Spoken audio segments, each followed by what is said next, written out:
Hi, it's Joe from PrepAgent here with Luna again. How's it going, Luna? It's going really well. How are you, Joe? Good. I see you're busy in the car on your way to your next appointment. Always moving. Actually, it's Labor Day. Nobody wants to show play. Like nobody wants to see places. Like all my clients are busy, so we have appointments on Tuesday. Oh, good. So one thing you wanted to talk about today was your real estate exam experience.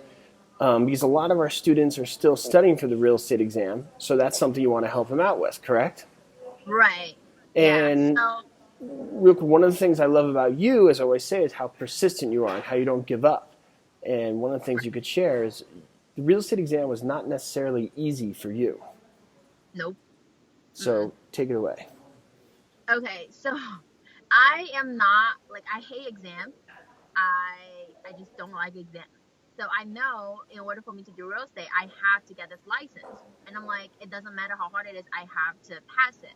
So I think the best way to learn is in classroom. So I didn't even take it online. I actually scheduled for a real person class like on the weekend. So I go to every single class, I do what the guy told me to do. I did a bunch of practice exams and then, I read everything on the book. But I'm pretty much just try to memorize everything. I'm not really understanding it. So I failed the first time. I was feeling pretty confident when I go take my exam. I was like, I'm gonna nail it. And then I didn't pass it because I just don't know how. Okay, is this lighting worse? No, you're good. Okay. So I just don't know how hard it is until I actually was facing in front of a computer. I was doing the multiple choices. I was like, "Oh, that question looks familiar, but I'm not sure how to answer that because I don't understand the question." So, I rescheduled it after I failed the first time. I rescheduled it the next week immediately. And unfortunately, I failed it again. And then on the third try, I'm like, I need to try something different. Like, what do people do when they can't figure out how to do something? YouTube, right? So I'm like, I gotta search. So I searched how to pass real estate exam. I found a bunch of videos. And then I was like, well, let me just search on the topic that I don't understand. By And the that's how I way, found your videos. just real quick, what you just said also validates why agents should try putting things on YouTube and not be afraid Right. of YouTube. It's the same way you found me. People find people in Philadelphia or different areas as well. Right, right. So like a lot of time when you try to solve a question, you don't know how to you don't know how to solve it. You can find the answers on YouTube. So that's essentially what I did, and I come across your video. So what I do with the video was you explain so much concept. I was literally listening to it every day. When I'm doing dishes, when I make breakfast, I'm just trying to understand the concept. And then I'm like, well, it's my last try. I really don't want to fail my third time. What do I do? So I go to a website, I purchase the practice exam, and thank God it was like different from the state because I was worried. I know you're from LA. I was like, but I'm in PA. Like, is that okay? So I went to a website and then found it was, separate from different state. So I think I was doing the practice exam for there are 10 sessions and I try to do the practice exam until I get 90% on every session of them. And then I went to take my exam and I passed. I'm like, oh my God, I'm so excited. I finally passed. But it was not easy for me, guys. It's like take me 3 times. What was different when you went to my stuff? Because it sounds like you had a good teacher who was trying to help you. So Yeah, what he was changed? funny. Yeah, so it sounds like he was a good guy, authentic, genuine, trying to help you. And I've taught live classes before too, and just different things work for different people. So I don't ever want to say something else other than what I do doesn't help because lots of things Right. help. But what was it about mine that when you came to mine that kind of got you over that little hump? See, here's the difference. When I go take his class, I didn't record it. I wish I could, but actually, you're not even allowed to record his lecture. I wish I can record everything he's explaining it Which is because I exactly the opposite of understand what what I he do. explained in class. I'm like, oh, I know how to do that now. It's so easy. But then when I actually go take my exam, I'm like, I remember that question, but I don't know the answer. But then the thing with yours is I keep repeating the concept with the video, and then I test myself out with the practice exam. So the practice exam, the question that you give it to us, it's different with the question that I had in my real exam, but I understand the concept. Like I know what it's talking about. So it's not going to confuse me when I see a different setup, how the different way it's asking. Does that make any sense? It does. And one thing I try to emphasize is a lot of people want the easy way out.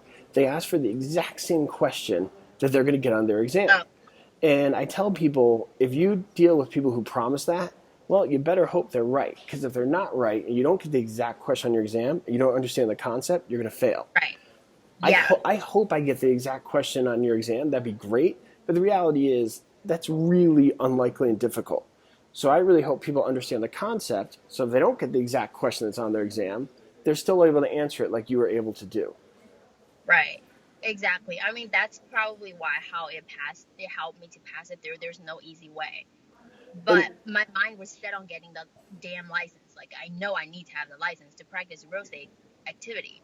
So I just keep taking it until like, boom, I got it. So I just want to share my story. No, it was good. And the other thing I want to emphasize that even if I did have the exact questions on your exam, and sometimes I get pretty close. I'm never going to say I have the exact because that would be illegal. I'd go to jail if I had the exact. But I get pretty close. But if you're going to memorize the questions, the easiest way to memorize it is to understand the concept first. If you understand it, it'd be easier to memorize it. So it all comes back to you can't really take the easy way out to get past. Right. And the other thing, you're super smart. Like you're a genius. But you may be a genius. More people think it's super easy. They just pass it. They think it's common knowledge. And I'm like, to me, no. But we also got to remember, those people who think taking the exam is super easy may not think it's super easy to sell real estate. Oh, yes. So just let me finish this thought. So one thing I want people to realize is they feel like when they fail, they're losing time. But with somebody like you, it took you 3 times, but you're ahead of all those people because when you got past, you were selling quickly. So you're not necessarily losing time if you fail. It's a long road. There's a lot to be done. That's just step 1. Anyways, what were you going to say? I'm sorry. I cut you off. That's okay. My real estate, the teacher, he's really funny. He said, actually, the people that do really well in real estate are the ones that pass for 80%, which is me. And the ones that pass for 99%, like the ones that are really good, and they would just pass it on their first try. They're like people who are like teacher. They're very good with the exam, but then they like end up not doing very well with real estate, like according to the stats. And I was really excited when I heard that too. And then I didn't feel that bad after failing my second time. Right, and it's good he said that because essentially what he's saying to you, which is great, is there's different skills for different things. But at the end of the day, it takes, are you persistent to get through that thing that's difficult for you? So for you, the persistence came in with getting past the exam. Once you passed, selling the real estate was a little easier. For those people, do they have the persistence? They got past the exam, so that was easy for them, but do they have the persistence of getting those first deals or learning how to sell? So whatever it is, it's like, do you have that persistence to get past that difficult part? Mm-hmm. And what's difficult is different for all of us. That's true. I mean, yeah, I'm just really glad that, I found my little way. I found the videos and I keep trying with my practice exam, and it actually helped me through, and I wanted to share to people because that is actually what helps me get my license. So I think you all, if you're not confident, you should get a practice exam from PrepAgent.com. Thank you. And just keep going with it. And we'll have a link to it below in your notes. You'll have the link to your YouTube channel and a link to the website if you want to get it through there. And whether you use my stuff or other people's stuff, I just want people to take from you that persistence pays off, that the easy way is not going to work. Whether it's, I want the answers to the exam, or after you pass, give me my leads. It's just not the way things are going to work in real estate, or really working out either, right? Right. So there you go. Well, thanks, Luna. Thanks for taking time out of your day. That was good. You're welcome. Yeah, Thanks, guys. and get back to looking at properties, doing your thing, so you're ready when everybody comes back to work from Labor Day tomorrow. Yeah, of course, I'm excited. Okay. Talk to you later. All right. Thanks, Joe. All right, bye.